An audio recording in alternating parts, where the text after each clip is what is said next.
8 फेरों का 8वां वचन। स्वाति ने इसी साल शहर के कॉलेज से पढ़ाई पूरी की है और अब उसके लिए जगह जगह से रिश्ते आने लगे हैं। स्वाति से ज़्यादा उसके रिश्तेदारों को उसकी शादी की चिंता है, इसीलिए जो भी स्वाति के घर आता वो किसी नए लड़के की खबर ज़रूर ले आता। अरे दीदी, ये फोटो देख के बताओ कैसा है। राहुल नाम है लड़के का, मेरी सहेली की बहन का बेटा है। अपनी स्वाति के साथ एकदम प्यारी जोड़ी लगेगी इसकी। जरा दिखाना, फोटो तो बढ़िया लग रहा है। कोई गलत आदत वादत तो नहीं है ना इसे?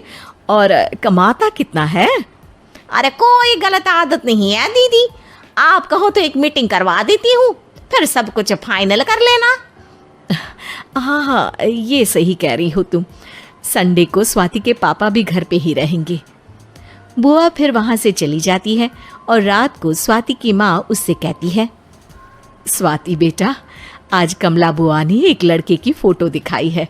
संडे को वो लोग मिलने आ रहे हैं, तैयार हो ना तुम बेटा? अरे मम्मी, आप कहाँ कमला बुआ के चक्कर में आ जाती हो? अभी इतनी जल्दी कोई शादी वादी नहीं करनी है मुझे। अरे बेटा, अच्छा लड़का है, बुआ जानती है उसे अच्छे से। हाँ स्वाति बेटा, एक बार मिल तो लो, बाद में देखेंगे आगे क्या करना है। वैसे तो कमला रिश्ता लाई है तो मना करने का तो कोई सवाल ही नहीं उठता। संडे की सुबह होती है और कमला बुआ राहुल और उसके मम्मी पापा को लेकर स्वाति के घर आती है। अरे आइए आइए भाभी, इसे अपना ही घर समझिए। इनसे मिलिए, ये मेरे भैया और ये मेरी भाभी हैं। नमस्ते भाभी जी, ये है हमारा लड़का राहुल, सरकारी नौकरी की तैयारी कर रहा है ये। वैसे आपकी बेटी कहाँ है?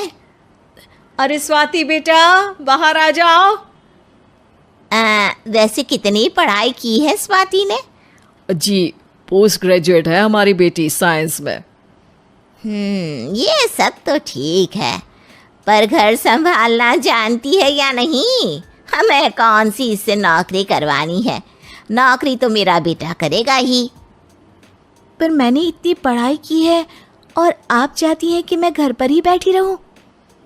अरे स्वाति बेटा, ये बड़ों की बात में तुम कहाँ बोल पड़ी? हम सब देख लेंगे क्या करना है क्या नहीं।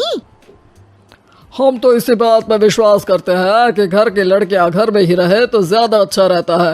वरना भाई साहब, आप तो आजकल के हाल जानते ही हैं, कितनी घटनाएं होने लगी हैं औरतों के खिलाफ। स्वाति बेटा, रसोई का काम तो पूरा जानती हो ना?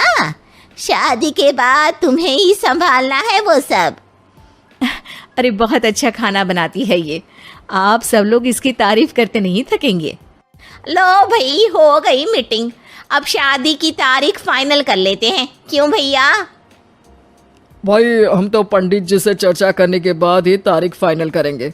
सालों से हम उनकी बातें मानते हुए आ रहे हैं।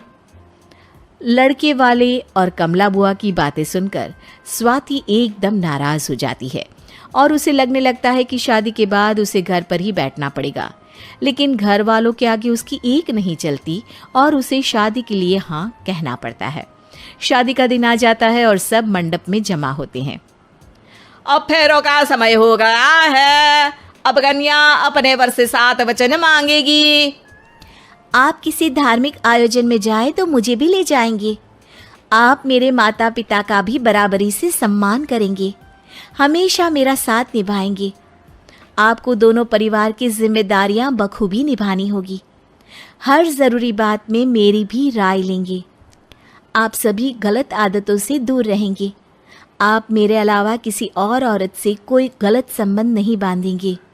ये 7 वचन पूरे हुए, वर क्या तुम्हें ये सारे वचन मंजूर है? जी हाँ पंडित जी, मैं सारे वचन अच्छी तरीके से निभाऊंगा। अरे वाह वाह, बढ़िया तरीके से सब काम संपन्न हो गया। तो इसी के साथ विवाह संपन्न हुआ और आज से ये दोनों पति पत्नी हुए। 1 मिनट पंडित जी, अभी एक वचन लेना बाकी है। अब कौन सा वचन है बेटा? मैं अब हमेशा के लिए किसी दूसरे घर में जाने वाली हूँ, तो पति के अलावा मैं अपने सास ससुर से भी एक वचन लेना चाहूँगी। अब कहो बेटी। मैं ये चाहती हूँ कि मुझ पर किसी बात की कोई पाबंदी नहीं लगाई जाएगी। मुझे सब कुछ करने की आज़ादी होगी और मैं भी विश्वास दिलाती हूँ कि मैं एक अच्छी बहू बन के दिखाऊंगी। स्वाति की बात सुनकर उसके सास ससुर एकदम चौंक जाते हैं और कुछ बोल नहीं पाते कि उतने में कमला बुआ बोल पड़ती है। अरे बेटा, ये भी कोई कहने की बात है? रानी बन के रहोगी तुम तो। वचन देने से पहले सोच लीजिए, क्योंकि शास्त्रों में वचन ना निभाने वालों के लिए नरक से भी बदतर सजा लिखी है। स्वाति की चालाकी से वहां मौजूद सब लोग प्रभावित हो जाते हैं और लोगों में बदनामी ना हो जाए, इस कारण स्वाति के सास ससुर को उसे वचन देना पड़ता है। और कैसी अपशकुन वाली बातें कर रहे हैं आप पंडित जी? हमें मंजूर है बेटा तुम्हारी शर्त। स्वाति अपनी समझदारी से अपनी बात अपने ससुराल वालों से मनवा लेती है और खुशी खुशी राहुल से शादी कर लेती है। अब से हर शादी में मैं खुद 8 वचन दिलवाऊंगा। ओम मंगलम मंगलम मंगलम।